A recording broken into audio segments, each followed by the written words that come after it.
आज के क्लास में हम लोग देखने वाले हैं क्लास 7 हिंदी का चैप्टर नंबर 2 जिसका नाम है हिमालय की बेटियां। और आज के क्लास में हम लोग इस चैप्टर का ऑल क्वेश्चन आंसर कंप्लीट करने वाले हैं। तो आप लोग वीडियो को पूरा अंत तक देखिएगा और अच्छा लगेगा तो लाइक करके चैनल को सब्सक्राइब कर लेंगे। ठीक है, देखिए यहाँ से आप लोग का प्रश्न अभ्यास वो शुरू होता है। देखिएगा ये चारों क्वेश्चन आपका लेख से लिया गया है। जो आप लोग ये चैप्टर देख रहे हैं हिमालय की बेटियाँ, ठीक है ना, ये चैप्टर एक आपका लेख है। क्या है? एक लेख है। ये कहने का मतलब एक एसे है, ठीक है ना, जिसके जो राइटर हैं वो नागार्जुन जी हैं। तो इसको आप लोग याद कर लीजिएगा और जो भी यहाँ पर आप लोग देख रहे हैं इसको एक बार पढ़ लीजिएगा, ठीक है, ताकि क्वेश्चन आंसर आप लोगों को समझने में दिक्कत नहीं हो। ठीक है, देखिए यहाँ पर लेख से जो क्वेश्चन लिया गया है, फर्स्ट क्वेश्चन कह रहा है कि नदियों को माँ मानने की परंपरा हमारे यहाँ काफ़ी पुरानी है, लेकिन लेखक नागार्जुन उन्हें और किन किन रूपों में देखते हैं। तो बच्चों इसके उत्तर में आप लोग लिखिएगा, यहाँ पर आप लोग देख सकते हैं, लिखिएगा कि नदियों को माँ स्वरूप तो माना हो गया है ना, माना हो गया है, लेकिन लेखक नागार्जुन ने उन्हें बेटियों, प्रेयसी व बहन के रूप में भी देखा है। ठीक है, बस आपको इतना ही लिखना है। ठीक है, चलिए सेकंड क्वेश्चन आपका कह रहा है कि सिंह और ब्रह्मपुत्र की क्या विशेषता बताई गई है। लिखेंगे सिंधु और जो ब्रह्मपुत्र है, सिंधु भी नदी और ब्रह्मपुत्र भी, ठीक है ना। ब्रह्मपुत्र हिमालय से निकलने वाले प्रमुख बड़ी बड़ी नदियाँ हैं। इन दो नदियों के बीच से अन्य दो छोटी बड़ी नदियां बहती है। ये नदियां दयालु हिमालय के पिघले तिल की एक एक बूंद इकट्ठा होकर ये नदी बनी है। ये नदियां सुंदर एवं लुभावनी लगती है। क्लियर? तो क्वेश्चन नंबर 2 का उत्तर आपको इतना ही लिखना है। ठीक है, चलिए तीसरा क्वेश्चन आपका कह रहा है कि काका काले लकर ने नदियों को लोक माता क्यों कहा है। तो बच्चों इसके उत्तर में आप लोग लिखिएगा कि जल ही जीवन है। यह नदियां हमें जल प्रदान कर जीवन दान देती है। ये नदियाँ लोगों के लिए कल्याणी एवं माता के समान पवित्र है। इन नदियों के किनारे ही लोगों ने अपनी पहली बस्ती बसाई और खेती बाड़ी जो है ये करना शुरू किया। इसके अलावा ये नदियाँ गांव और शहरों की गंदगी भी अपने साथ बहाकर ले जाती रही है। इनका जल भूमि की उर्वरा शक्ति बढ़ाने में विशेष भूमिका निभाते हैं, है ना। मानव के आधुनिकीकरण में जैसे बिजली बनाना, सिंचाई के नवीन साधनों आदि में इन्होंने पूरा सहयोग दिया है। मनुष्य के लिए ही नहीं बल्कि पशु पक्षी पेड़ पौधे आदि के लिए ये बहुत ज़रूरी है। इस प्रकार नदियाँ हमारे लिए कल्याणकारी है। यही कारण है कि काका काले लकर ने इन्हें लोक माता कहा है। क्लियर? आप लोग लिख लेंगे इतना ही। आगे देख लीजिए 4 नंबर क्वेश्चन, उसके बाद आपका ये वाला कंप्लीट हो जाएगा। ठीक है, लेख वाला देखिए कहता है हिमालय की यात्रा में लेखक ने किन किन प्रशंसा की है। ठीक है, किन किन की प्रशंसा किया, मतलब हिमालय की जो यात्रा करते हैं लेखक नागार्जुन जी, तो उसमें लेखक जो हैं वो किन किन लोगों की प्रशंसा करते हैं। तो लिखेंगे हिमालय की यात्रा में लेखक ने नदियों, मतलब किन किन चीज़ों की, सारी पहले बच्चों किन किन चीज़ों की, है ना, मतलब प्रशंसा करते हैं, मतलब उनको खुशी मतलब उसकी बताते हैं, जाहिर करते हैं। ठीक है ना, तो लिख लेंगे हिमालय की यात्रा में लेखक ने नदियों, पर्वतों, बर्फीली पहाड़ियों, हरी भरी घाटियों तथा महासागरों की बुरी बुरी क्या की है, प्रशंसा की है। ठीक है, तो बस आपको इतना ही लिखना है। Okay, clear? तो बच्चों आप लोग को इस प्रकार ये चारों क्वेश्चन का उत्तर आप लोग समझ चुके हैं। आगे देखिएगा लेख से आगे का भी आपका यहाँ पर 4 क्वेश्चन है, जिसमें से फर्स्ट क्वेश्चन कह रहा है कि नदियों और हिमालय पर अनेक कवियों ने कविताएं लिखी है। उन कविताओं का चयन कर उनकी तुलना पाठ में निहित नदियों से के वर्णन से कीजिए। तो चलिए बच्चों हम लोग फर्स्ट क्वेश्चन का जो उत्तर है इसको हम लोग समझते हैं। तो देखिए ये जो क्वेश्चन है आपका, नदियों और हिमालय पर अनेक कविताएं लिखी है। ठीक है, कवियों ने कविता लिखी है। तो इसका जो है आपको स्वयं से क्या करना है, चयन कर लेना। कोई भी एक कविता आप लोग चयन कर लीजिएगा, क्योंकि ये खुद से बच्चे को खुद से करने के लिए कहा गया है। तो आप लोग ये स्वयं करके लाइएगा। ठीक है, अगर ना हो पाई तो हम आपको बता देते हैं, हमारा नीचे डिस्क्रिप्शन बॉक्स में ऐप का लिंक है, आप डाउनलोड कर लीजिएगा। वहाँ पर हम क्या करेंगे, PDF दे देंगे और उस PDF में आपका ये कविता लिखा हुआ रहेगा। क्लियर? या फिर आप लोग मेरा व्हाट्सएप ग्रुप ज्वाइन कर लीजिएगा, नीचे डिस्क्रिप्शन बॉक्स में लिंक है, वहाँ पर इसका हम लोग कविता का आपको दे देंगे। ठीक है, चलिए सेकंड क्वेश्चन देखिएगा, बोलता है गोपाली सिंह नेपाली की कविता हिमालय और हम, है ना, गोपाली सिंह नेपाली द्वारा लिखा है हिमालय और हम। रामधारी सिंह दिनकर जी की कविता है हिमालय और जयशंकर प्रसाद की कविता है हिमालय के आंगन में। ठीक है, हिमालय के आंगन में। ठीक है, किनकी कविता है, जयशंकर प्रसाद की। हिमालय किसकी कविता है, रामधारी सिंह दिनकर की। हिमालय और हम किसकी कविता है, गोपाली सिंह नेपाली की। तो हाँ हमको इस तब पढ़ना है और तुलना करना है। ठीक है, तो चलिए बच्चों हम लोग पहले पढ़ेंगे उसके बाद तुलना करेंगे। देखिए पहले हम लोग क्या करते हैं, ये जो हिमालय हम लोग का कविता है ना, इसको पढ़ते हैं। मेरे नगपति मेरे विशाल साकार दिव्य गौरव विराट पौरुष के पंजीभूत ज्वाल मेरे जननी के हिम करीट मेरे भारत के दिव्य भाल मेरे नगपति मेरे विशाल, है ना। इस प्रकार पढ़ना है। युग युग अजय निबंध मुक्त युग युग गर्भोनंत नित्य महान निस्सिम व्योम के तान रहा युग के किस महिमा का वितान कैसी अखंड या चीर समाधि, है ना। ठीक है, तो इस प्रकार आपका जो कविता है बाबू ये रामधारी सिंह दिनकर जी के द्वारा लिखा गया। ठीक है, मेरे नगपति मेरे विशाल। ठीक है, ये कविता किनके द्वारा लिखा गया? रामधारी सिंह दिनकर जी के द्वारा। ठीक है, यहाँ पर दिया गया था रामधारी सिंह दिनकर जी की कविता हिमालय। ठीक है, अब देखिए एक और कविता हम लोग पढ़ते हैं। किनकी कविता है ये देखिए। उपरोक्त कविता की तुलना यदि नागार्जुन द्वारा लिखित निबंध से करें तो हम पाते हैं कि रामधारी सिंह दिनकर ने अपनी कविता में हिमालय की विशालता बताई। ठीक है, जो मतलब रामधारी सिंह दिनकर जी हैं, इनका जो कविता है हिमालय, उनमें क्या किया, हिमालय की विशालता के बारे में वर्णन किए हैं। इस कविता में दर्शाया गया कि हिमालय का भारतवासियों से प्राचीन काल से अत्यंत अनिष्ट संबंध है। भारत धरती का मुकुट हिमालय पर्वत अपनी जड़ों को पाताल तक ले जाए हुए हैं। उसके धवल शिखर आकाश का चुंबन करते हैं। यहाँ कवि दिनकर ने हिमालय का प्राचीन काल में समाधि में लीन होकर किसी समस्या का हल ढूंढने का प्रयास किया है। वहीं लेखक नागार्जुन ने अपने निबंध में हिमालय का वर्णन नदियों के पिता के रूप में किया है जो अपनी बेटियों के लिए परेशान है। क्लियर, समझ में आ गया आप लोग को? चलिए बच्चों, तो देखिए हम क्या किए थे कि इसका जो आपका रामधारी सिंह दिनकर जी के द्वारा हिमालय कविता लिखा गया, इसको क्या किए, पूरा पढ़ लिए, है ना। और पढ़ने के बाद हम तुलना किए किससे, जो आपका ये चैप्टर है हिमालय की बेटियां, जो नागार्जुन जी के द्वारा लिखा गया है, इससे तुलना किए। और जो भी ख्याल विचार आया वो विचार मैं आपको दिया और आप लोगों ने नोट भी कर लिया। ठीक है, बस उतना भी लिखिएगा तो आपको दिक्कत नहीं होगी। ठीक है, तीसरा क्वेश्चन देखिए, बोल रहा है, यह लेख 1947 में लिखा गया था, तब से हिमालय से निकलने वाली नदियों में क्या क्या बदलाव आए हैं। चलिए, या जो लेख आप पढ़े हिमालय की बेटियां, ये 1947 में लिखा गया था।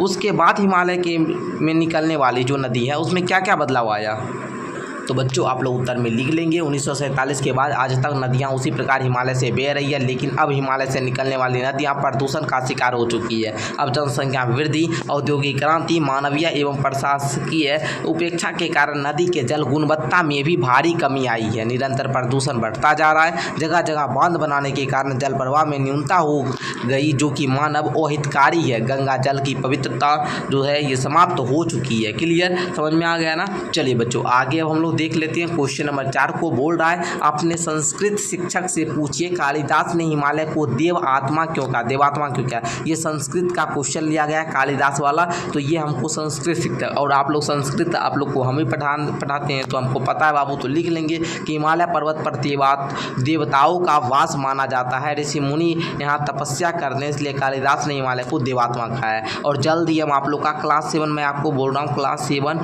का ओवरऑल सब्जेक्ट यहाँ पर पढ़ाया जाएगा। मैथ का आप लोग का डिमांड है कि सर मैथ पढ़ाइए, तो बाबू मैथ भी हम जल्दी आप लोग को क्लास देंगे, तो उसके लिए आपको वेट करना होगा, है ना। कुछ पाने के लिए कुछ आपको खोना पड़ता है, तो आपको अगर सारा सब्जेक्ट पढ़ना है बाबू तो धीरे धीरे पढ़िएगा ना, एक ही दिन सारा सब्जेक्ट नहीं पढ़ लीजिएगा। अभी बहुत टाइम है बाबू, 1 साल है आप लोग के पास, है ना, क्लास 7 वाले बच्चे। तो बाबू आप लोग का क्लास जो है हम प्रॉपर लेंगे। कुछ समय ज़रूर लग रहा है, लेकिन आपका क्लास धीरे धीरे होगा। कहते हैं ना, थोड़ा लेट आइए पर तंदुरुस्त आइए। तो बाबू हम आप लोग के लिए अभी क्वेश्चन आंसर बहुत ज़्यादा तैयार कर रहे हैं, तो आपका बुक भी अभी पूरा आप लोग को पूरा सारे बच्चे को नहीं मिला है, सारे स्कूल में नहीं बुक मिला है बच्चे को, तो हम वे भी वेट कर रहे हैं कि सभी बच्चे को मिल जाए, फिर आप लोग का क्लास प्रॉपर रूप से स्टार्ट हो जाएगा। क्योंकि आप लोग जानते हैं कि हम यहाँ पर 5-6 साल से क्लास 7-8 के बच्चे जो हैं 6 से 10 तक के हमारे पास 5-6 साल से पढ़ रहे हैं, तो आप लोग समझ ही रहे हैं ना। आगे देखिए, अनुमान और कल्पना, है ना। अब ये क्वेश्चन है तो इसको समझिए। कह रहा है फर्स्ट क्वेश्चन, लेखक ने हिमालय से निकलने वाली नदियों को ममता भरी आंखों से देखते हुए उन्हें हिमालय की बेटियां कहा। ठीक है, आप उन्हें क्या कहना चाहेंगे। नदियों की सुरक्षा के लिए कौन कौन से कार्य हो रहे हैं, जानकारी प्राप्त करें और अपना सुझाव दें। तो ये आपको अनुमान और कल्पना से बताना है। तो चलिए बच्चों, हम लोग इसका उत्तर भी समझ लेते हैं। तो देखिए बच्चा पार्टी आप लोग उत्तर में लिखिएगा कि लेखक ने नदियों को हिमालय की बेटियां कहा है क्योंकि वह नदियों का उद्गम स्थल है। वो क्या है? नदियों का उद्गम स्थल है, पर हम उन्हें माँ समान ही कहना चाहेंगे। हम क्या कहेंगे? माँ कहेंगे। लेखक जो हैं नागार्जुन जी, वो हिमालय को बेटियां कहे क्योंकि वह नदियों का उद्गम स्थल है, बट हम क्या कहेंगे? माँ कहेंगे, ठीक है ना, क्योंकि वे हमें तथा धरती को जल प्रदान करती है। हमारी प्यास बुझाने के लिए साथ साथ खेतों की भी प्यास बुझाती है। एक सच्चे माँ और एवं मित्र के रूप में नदियाँ हमारे सदैव हितैषी रही है और उन्होंने हमारी भलाई की है। ठीक है, नदियों की सुरक्षा। अच्छा, उसके बाद दूसरा भी उसमें था, क्या था उसमें कि आप उन्हें मतलब क्या कहना चाहेंगे? समझ में आ गया कि माँ कहना चाहेंगे। और उसके बाद कहता था कि नदियों की सुरक्षा के लिए कौन कौन से कार्य हो रहे हैं, जानकारी प्राप्त करना था। तो यहाँ पर लिखेंगे कि नदियों की सुरक्षा के लिए सरकार प्रयास तो कर रही है, पर वे अपर्याप्त है, उनमें दिखावा अधिक है, वास्तविकता कम है। अभी तक इनमें गिरने वाले कारखाने के कचरे को रोका नहीं जा सका। फिर भी नदियों की सुरक्षा के लिए हमारे देश में कई योजनाएं बनाई जा रही है, जो निम्न है। आप लोग लिख सकते हैं कि नदियों के जल प्रदूषण से बचाना, बहाव सही दिशा देना, अधिक नहरों के निर्माण पर है ना रोक लगाना, जल का कटाव रोकना, नदियों की सफाई उचित व्यवस्था करना आदि। परंतु आज इस बात की आवश्यकता है कि शीघ्रता से इन योजनाओं को लागू कर दिया जाए, नदियों के सफाई की उचित व्यवस्था की जाए, उनमें कचरे फेंकने पर रोक लगाया जाए। ठीक है, उसके बाद कल कारखाना से जो निकलने वाले दूषित जल, रसायन या शव प्रवाहित करने वाले रोक लगाई जाए। अतः नदियों की पवित्रता बनाए रखने के लिए जन चेतना जगानी होगी, सरकार को भी कड़े उपाय करने होंगे। और बच्चों आप लोग कहिएगा कि सर हमारे देश में कई योजना बनाई जा रही है जो निम्न है, तो आप लोग यहाँ पर बहुत सारा योजना के बारे में लिख सकते हैं। ठीक है ना, यहाँ पर आप लोग लिख सकते हैं बहुत ज़्यादा परियोजना आया है। ठीक है, तो इसको आप लोग पता कर लीजिएगा कि नदियों की सुरक्षा के लिए जो 2-3 परियोजना है उसका आप लोग गूगल पर पता कर सकते हैं। ऐसे हम आपको एक लिख देते हैं यहाँ पर। ठीक है ना, देखिए लिखिएगा नमामि गंगे परियोजना, है ना, ये भी आप लोग लिख सकते हैं, ये भी सही रहेगा, नमामि गंगे परियोजना, है ना। उसी प्रकार बहुत सारा परियोजना जो भी आप लिखना चाहे लिख सकते हैं। आगे देखिए, इसी में अनुमान और कल्पना में सेकंड क्वेश्चन भी है। बोल रहा है कि नदियों से होने वाले लाभों के विषय में चर्चा कीजिए और इस पर 20 पंक्तियों में एक निबंध लिखना है। अब बताइए नदी से होने वाले लाभ के विषय में, तो इसमें आप लोग को निबंध लिखना होगा। बस क्या क्या उसमें देना है ये बात हम आपको बताते हैं कि उसमें क्या क्या आपको देना होगा निबंध में, वो बात हम बता रहे हैं थोड़ा।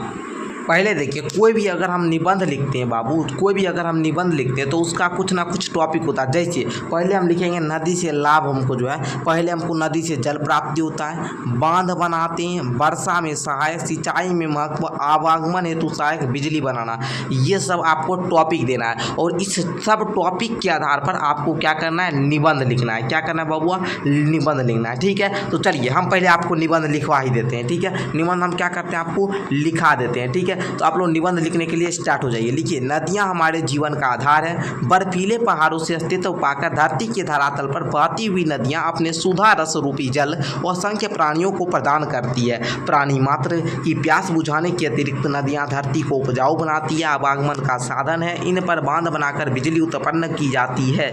हमारे अधिकतर तीर्थ स्थल भी नदियों के किनारे बसे, इसी कारण नदियाँ पूजनीय भी है। नदियों से हमें धरती हेतु उपजाऊ पदार्थ प्राप्त होते हैं।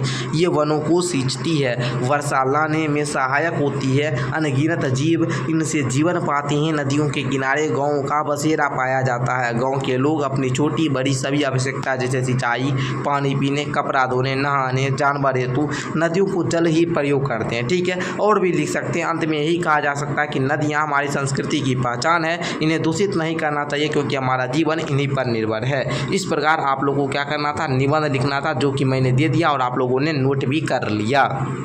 तो चलिए आप लोग अनुमान और कल्पना का जो क्वेश्चन था इसको आप लोगों ने पूरी अच्छे तरीके से क्लियर कर लिया। अब देखिएगा यहाँ पर भाषा की बात शुरू होता है। कहता है, अपनी बात कहते हुए लेखक ने अनेक समानताएं प्रस्तुत की है। ऐसी तुलना से अर्थ अधिक स्पष्ट और सुंदर बन जाता है। उदाहरण के लिए अगर आप देखेंगे, जैसे बोले कि संभ्रात महिला की भांति वे प्रतीत होती थी। माँ और दादी, मौसी और मामी की गोद की उनकी धारा में डुबकियाँ लगाया करते। ठीक है, अन्य पाठों में से ऐसे 5 तुलनात्मक प्रयोग निकाल कर कक्षा में सुनाइए और उन सुंदर प्रयोगों को कॉपी में भी लिखना है।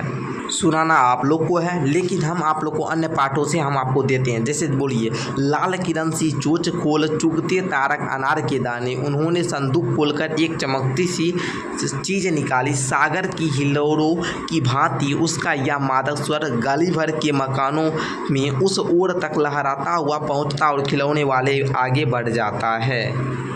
इन्हें देखकर तो ऐसा लग रहा है मानो बहुत सी छोटी छोटी बालूशाही रख दी गई हो। यह स्थिति चित्रा और अभिमाननी मजोरी के लिए कही जाएगी। ठीक है, तो इस प्रकार आप लोगों को बोल रहा था कि अन्य पाठों से ऐसे 5 तुलनात्मक प्रयोग निकाल कर कक्षा में सुनाने के लिए, तो हम दे दिए हैं आप लोग को। अभी आप लोग को पढ़कर भी सुना दिए, उसको आपको सुनाना है। चलिए, सेकंड क्वेश्चन है कि निर्जीव वस्तुओं को मानव संबंधी नाम देने से निर्जीव वस्तुओं भी मानो जीवित हो उठती है। लेखक ने इस पाठ में कई स्थलों का पर ऐसे प्रयोग किए, जैसे है ना, जैसे परंतु इस बार जब मैं हिमालय के कंधे पर चढ़ा तो वे कुछ और रूप में सामने थी। तो कंधे पर चढ़ा, कंधे पर, हिमालय के कंधे पर चढ़ा, तो बाबू बताइए लोग एक न कंधा पर चढ़ेगा, तो इससे क्या लगता है, मानो जैसे क्या हो, वो जीवित हो, है ना। निर्जीव वस्तु है हिमालय, लेकिन वो क्या हो गया, जीवित हो गया, तो वैसा आपको बताना है। ठीक है, जैसे दूसरा लीजिए, काका कालेलकर ने नदियों को लोक माता कहा है। बताइए, लोक माता नाम दिए हैं, लगता है कि कोई क्या है, जीवित प्राणी है ना। क्वेश्चन कह रहा है कि पाठ से इसी तरह और उदाहरण ढूंढना है। तो चलिए हम लोग 1-2 उदाहरण ढूंढ लेते हैं। लिखिएगा उदाहरण में कि सम्भ्रात महिला की भांति प्रतीत होती थी। सम्भ्रात जो थी महिला की भांति प्रतीत होती थी, पहला उदाहरण हुआ।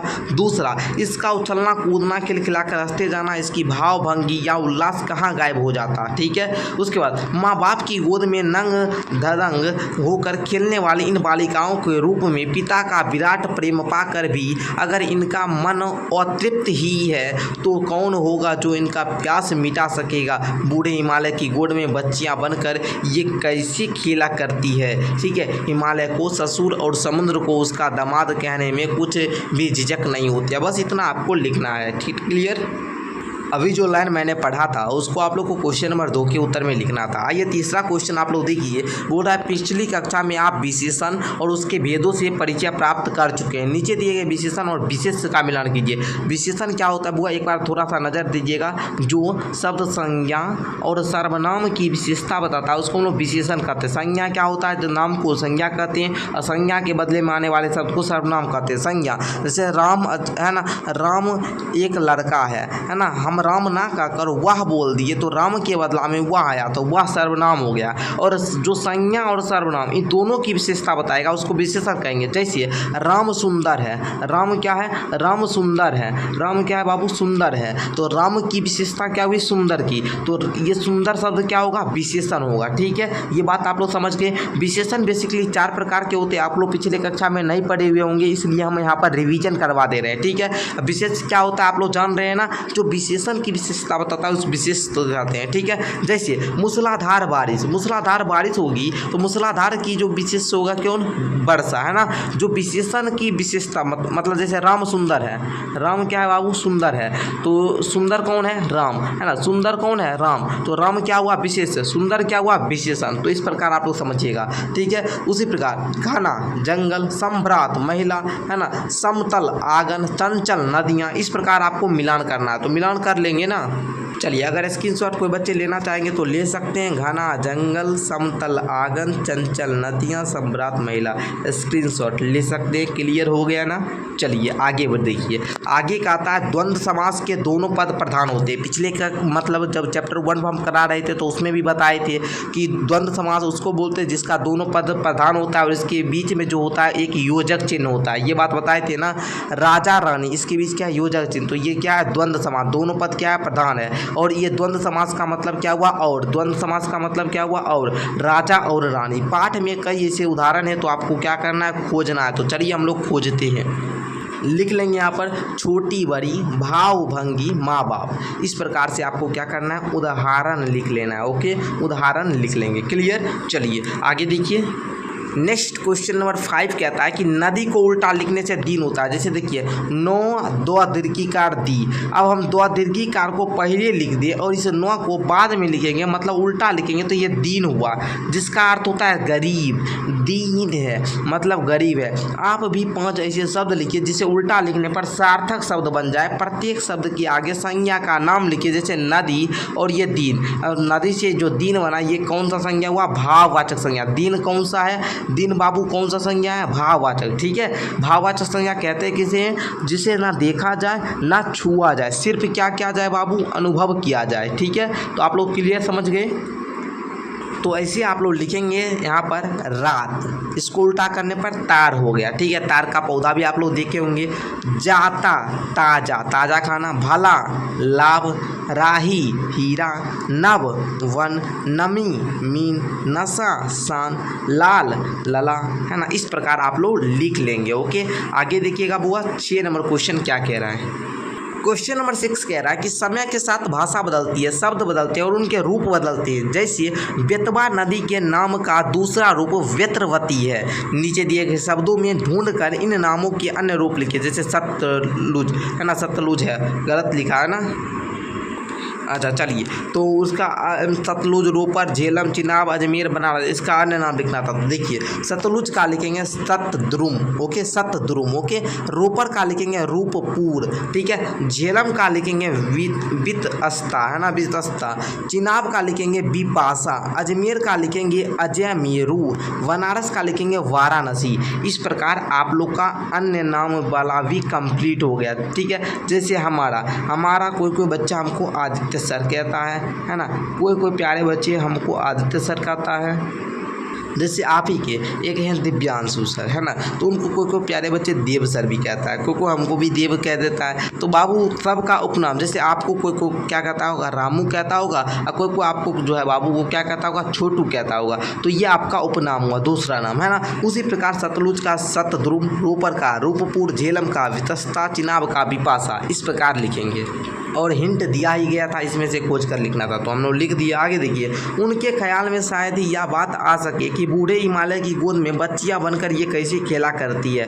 उपर्युक्त पंक्ति में ही के प्रयोग की ओर ध्यान दीजिए। ही वाला वाक्य नकारात्मक अर्थ दे रहा है, इसलिए ही वाले वाक्य में कही गई बातों को हम ऐसे भी कह सकते हैं कि उनके ख्याल में शायद यह बात ना आ सके। ठीक है, यहाँ पर क्या कहा गया? उनके ख्याल में शायद ही यह बात आ सके, मतलब ना आ सके, है ना। उसमें क्या है बाबू? उसका नकारात्मक बात आ जाता है। इसी प्रकार नकारात्मक प्रश्नवाचक वाक्य कई बार नहीं के अर्थ में इस्तेमाल नहीं होते। जैसे महात्मा गांधी को कौन नहीं जानता। दोनों प्रकार के वाक्यों में समान तीन उदाहरण सोचना है और इस दृष्टि से उनका विश्लेषण करना है। तो चलिए बच्चों हम लोग कर लेते हैं। उदाहरण के लिए देखिए, वाक्य और विश्लेषण। बापू को कौन नहीं जानता? हर कोई बापू को जानता है, इस प्रकार लिख लेंगे विश्लेषण में। आगे देखिए, उन्हें शायद ही इस घटना की जानकारी हो, मतलब शायद उन्हें घटना की जानकारी ना हो, इसका विश्लेषण हो गया। ये वाक्य हो गया और इसका विश्लेषण ये वाला हो गया। ठीक है, आगे वह शायद ही तुम्हें देख सके, शायद उन्हें घटना की जानकारी ना हो, इसको लिख लेंगे। वे लोग शायद इधर, मतलब वह शायद ही तुम्हें देख सके, मतलब वह तुम्हें शायद ना देखे। ठीक है, ऐसे आप लोग लिखेंगे कि वह है ना, मतलब वह शायद तुम्हें ना देखे। ठीक है, वह शायद तुम्हें ना देख सके, वह शायद तुम्हें ना देख सके। इसका वे लोग शायद ही उधर खेले, वे लोग शायद इधर ना खेले। ठीक है, बस इस प्रकार आपको लिखना है, तो लिख लीजिए हम लोग। तो बच्चों ये था आपका अंतिम प्रश्न। ठीक है, अंतिम प्रश्न था, बड़ा इंटरेस्टिंग था, है ना। कहने का मतलब कि आखिरी प्रश्न बड़ा इंटरेस्टिंग था। ठीक है, तो इस प्रकार हमने क्लास 7 हिंदी का चैप्टर नंबर 2 का सारा क्वेश्चन आंसर कंप्लीट करवा दिया। आई होप कि आपको सारा क्वेश्चन आंसर समझ में आ गया हो और आप लोग अब PDF लेने की बात सोच रहे होंगे कि सर PDF कैसे लेना है। तो PDF लेने के लिए सिंपल सा बात है बाबू, मेरा व्हाट्सअप ग्रुप ज्वाइन कर लीजिए या फिर आप लोग ऐप को डाउनलोड कर लीजिए, वहाँ से आप लोग को हम PDF दे देंगे। ठीक है, धन्यवाद।